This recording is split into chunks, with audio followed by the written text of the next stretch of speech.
નમસ્કાર દર્શક મિત્રો, આપ જોઈ રહ્યા છો વિક્રમ ન્યૂઝ. હવે જોઈએ અગત્યના સમાચાર. ધારી નબાપરા ખાતે અનુસૂચિત સમાજનું મહાસંમેલન યોજવામાં આવ્યું હતું.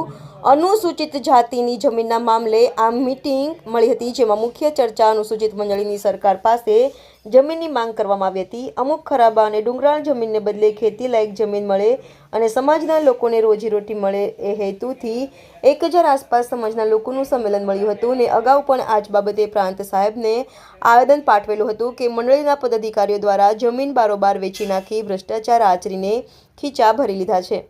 એ જમીન પરત અપાવે એવી સરકાર પાસે માંગ કરવામાં આવેલી હતી. આ તકે પ્રેમપરાના દાનવીર વિસામણ ઢોલાએ ફ્રી ચાલતી નિર્દોષાનંદ ટીમ્બી હોસ્પિટલને 1 કરોડ રૂપિયાનું દાન કરેલું હતું. એ બાબતે વિસામણભાઈ ઢોલાનું સન્માન કરવામાં આવ્યું હતું. પરમ પૂજ્ય ગોવિંદ મહારાજ, SS પરમાર સાહેબ, ભૂપતભાઈ વાળા, પરેશભાઈ પટની સહિતના આગેવાનો ઉપસ્થિત રહ્યા હતા. રિપોર્ટર સંજય વાળા, અભિક્રમ ન્યૂઝ, ધારી.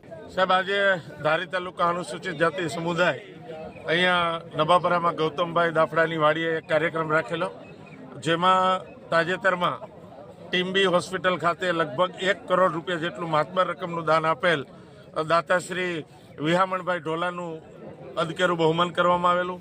એ ઉપરાંત ધારી તાલુકા ખેતી સામુદાયિક મંડળીની હજુ કેટલી એવી પડતર જમીનો છે કે જે હજુ અનુસૂચિત જાતિ સમાજને મળેલ નથી, જેથી એ જમીનો મેળવવા માટે તેમજ ઘણી એવી જમીનો છે કે જે વાવવા લાયક નથી.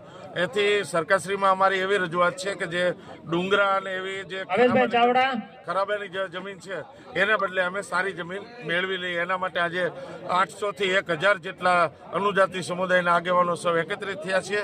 આજે 4 કલાકથી સતત સમાજના શ્રેષ્ઠીઓથી વાતચીત થઈ. અધ્યક્ષતાને અમારા સમાજના સંત શિરોમણી ગોવિંદ મહારાજ ઉપસ્થિત રહેલા.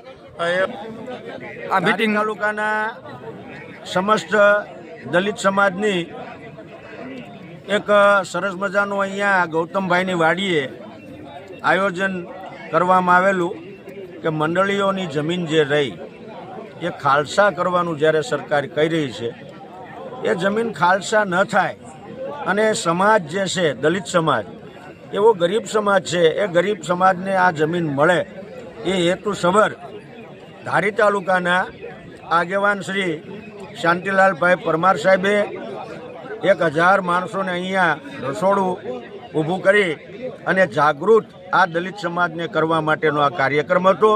એની અંદર આશીર્વાદ આપવા માટે મને આમંત્રણ આપેલું અને આ સારાએ સમાજને આશીર્વાદ આપું છું કે અત્યારને જે સરકાર ચાલે છે એ સરકારની આગળ અમારી દલિત સમાજના ધર્મગુરુ વતી સરકારને એવી પ્રાર્થના કરવામાં આવે છે કે અમારા આગેવાનો જે દિશા તરફ આ જમીન અપાવવા માટે પ્રયત્નો કરે છે એની અંદર એમને સફળતા મળે એવા આશીર્વાદ હું એમના